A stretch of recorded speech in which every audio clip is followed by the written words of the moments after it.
Dans le fond, j'ai pensé là faire un petit tutoriel là, sur la façon d'appliquer certaines règles méthodologiques. Donc, tout d'abord, je voulais vous mentionner là dans le document rétroaction, travail de recherche documentaire, 10% supplémentaire. Je fais des rétroactions collectives. J'ai fait des commentaires un petit peu plus spécifiques par rapport à certaines choses que j'ai vues dans vos documents. Et puis, je vous donne aussi les détails là, concernant la possibilité de récupérer le 10% supplémentaire à la suite de la rétroaction. Donc, comme vous avez pu lire là, dans le document, il faut améliorer la qualité du français jusqu'à acceptable. Donc, pour la plupart d'entre vous, c'était pas un problème. Le respect des règles méthodologiques, d'où le but là, de mon petit vidéo d'aujourd'hui. Et vous devez aussi traiter là, plus de 50% des commentaires en lien avec les informations que vous avez mises dans votre travail de recherche documentaire. Donc, vous n'avez pas à tout revoir votre travail, mais essayez de viser là, la plupart des commentaires. Des fois, c'est de déplacer des informations ailleurs dans le texte ou de compléter certaines informations. Donc, pour vous donner de l'information sur la façon d'appliquer certaines normes méthodologiques, je suis partie d'un document d'anciens élèves qui ont fait le cours Recherche-Action. Donc, comme vous pouvez le constater, la table de présentation n'est pas tout à fait conforme, mais ça, c'était bien réussi, là, juste à vous fier, dans le fond, au modèle du guide méthodologique. Ensuite de ça, au niveau de la table des matières, donc je n'avais pas d'exigence particulière en lien avec la façon de générer une table des matières. Donc, je sais que ça demande là, des connaissances peut-être un petit peu plus approfondies sur Word.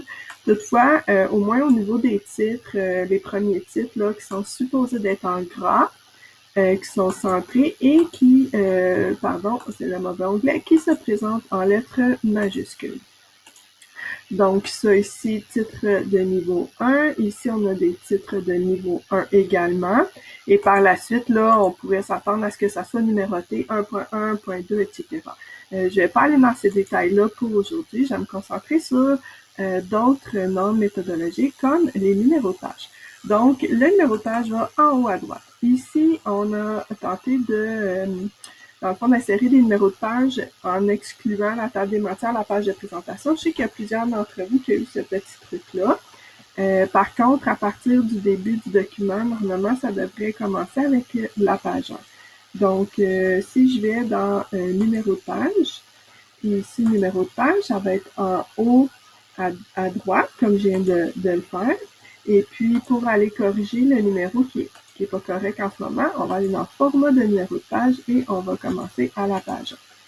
Donc, mon document commence à la page 1 et par la suite devrait se poursuivre. Ici, on voit que c'est pas lié.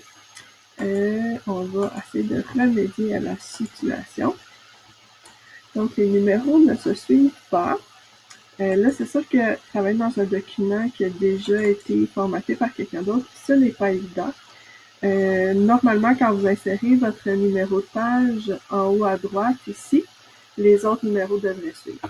Donc, ici, titre ici, on va le rapetisser un petit peu là, c'est pas nécessaire que ça soit à 16. On va le mettre dans un ton neutre. En gras, c'est bien. Centré.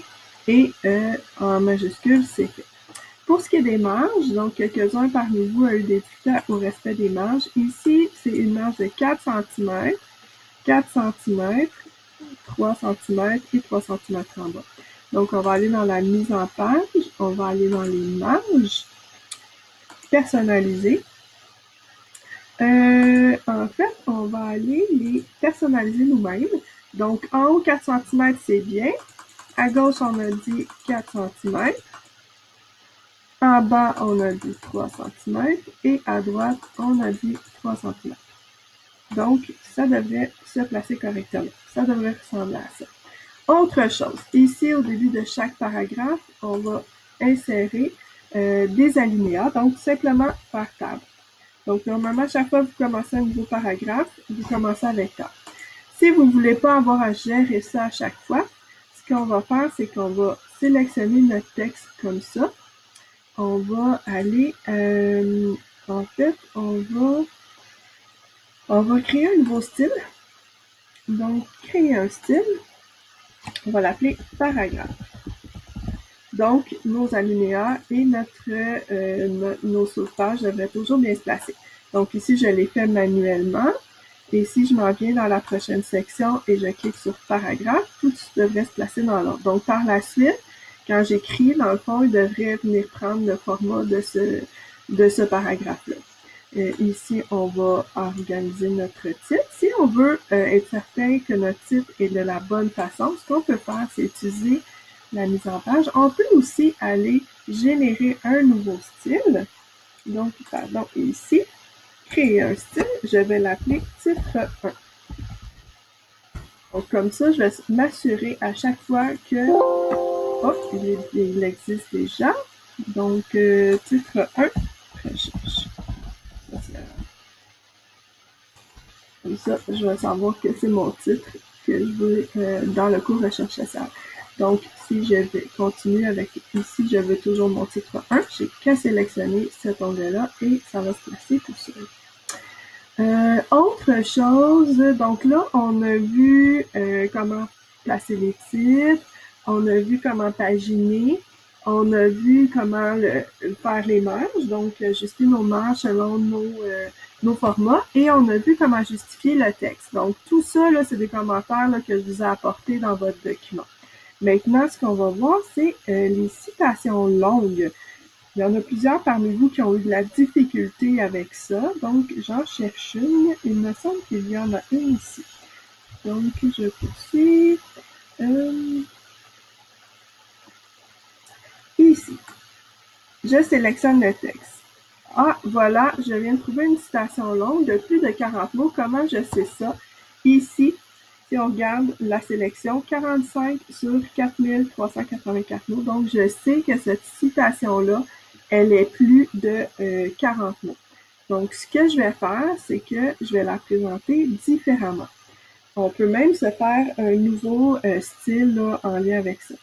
Donc, première chose, je vais faire Enter. Cette portion-là de texte ne va pas comporter de guillemets. J'enlève donc les guillemets. Je garde toutefois mon numéro. Et ici, ça va se poursuivre. Donc, cette partie-ci va se retrouver à simple interligne.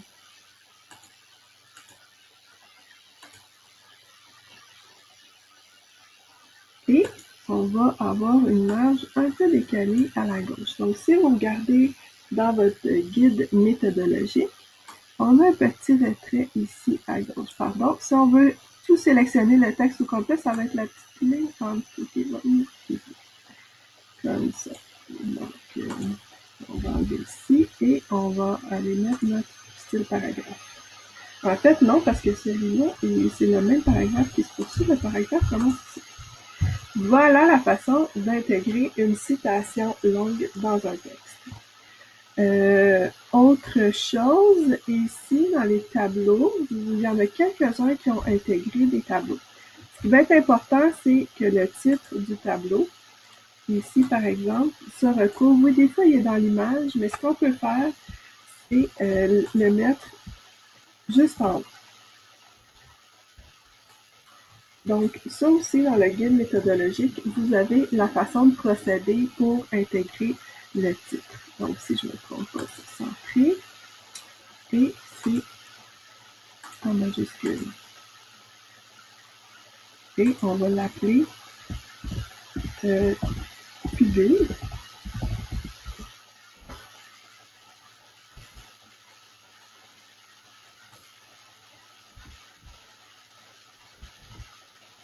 Ici, en dessous, on va aller intégrer notre source.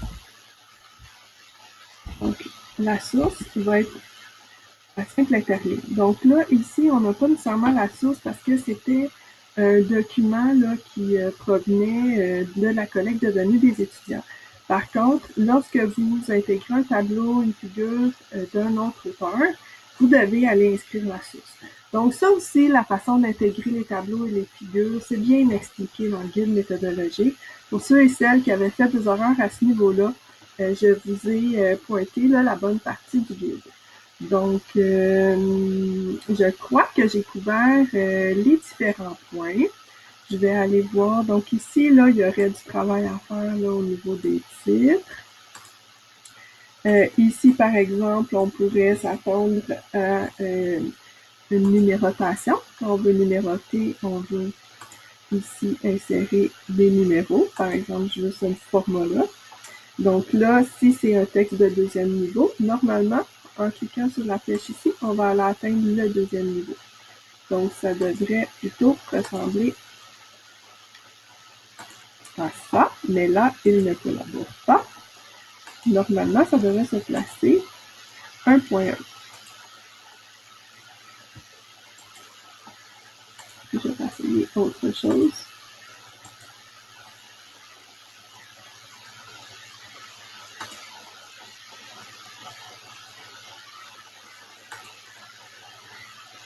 Ok. Donc, il me garde niveau 1. Probablement, c'est parce que j'ai pas de 1 au préalable. Donc, si j'intégrais un autre sous-titre par la suite, en cliquant sur la flèche ici, il va automatiquement se placer là 1.1. Donc, ça aussi, je l'avais montré, par exemple, si on va l'essayer. Donc, ici, encore une fois, je sélectionne ça. Et si je clique sur la flèche là, et voilà, et ça sélectionne 1.1. Donc, c'est la façon là d'intégrer les différents niveaux de titres. Et puis, finalement, ici, on va aller placer ça comme il faut. Donc, il y aura un petit peu de travail de mise en page à faire, mais j'espère là, que les informations que je vous ai données aujourd'hui vont vous aider à appliquer les normes méthodologiques de votre travail de recherche. Et puis ici, bon, ça c'était une partie individuelle écrite par chacun des élèves. C'est pas quelque chose là, que vous aurez à faire. Par contre, j'ai remarqué aussi dans la médiagraphie à la fin, il y a un modèle dans le guide, juste à suivre le modèle et les références doivent être placées tout simplement en ordre alphabétique. Donc, ça va mettre fin à mon petit vidéo pour aujourd'hui. Si jamais vous avez des questions, n'hésitez pas à m'écrire, là, je suis en train de vous aider. Soit on peut toujours se donner aussi un rendez-vous par téléphone ou je peux essayer de vous expliquer un peu là, les procédures de façon écrite. Mais je souhaite là, que ce petit vidéo vous sera utile. Donc, bonne chance tout le monde. S'il vous plaît, prenez le temps que ça prend pour aller modifier vos documents. Moi, une fois qu'ils sont modifiés, je les revois. Je vous le dis, là, ça vaut vraiment la peine là, de faire cette étape-là pour aller chercher votre 10% supplémentaire. Avec une version améliorée, je vais pouvoir les conserver, comme je vous avais mentionné, pour que vous puissiez les consulter l'an prochain quand vous allez être dans le cours intervention communautaire. On va se créer une banque de recherche documentaire, mais évidemment, j'aimerais que ça soit les versions modifiées là, que je mets dans cette banque-là. Donc, un double objectif à ça, c'est d'aller chercher 10% et de me remettre une copie là, améliorée pour que je puisse la mettre dans la banque de recherche documentaire pour vous, pour l'an prochain. Donc, merci beaucoup et s'il y a quoi que ce soit, écrivez-moi.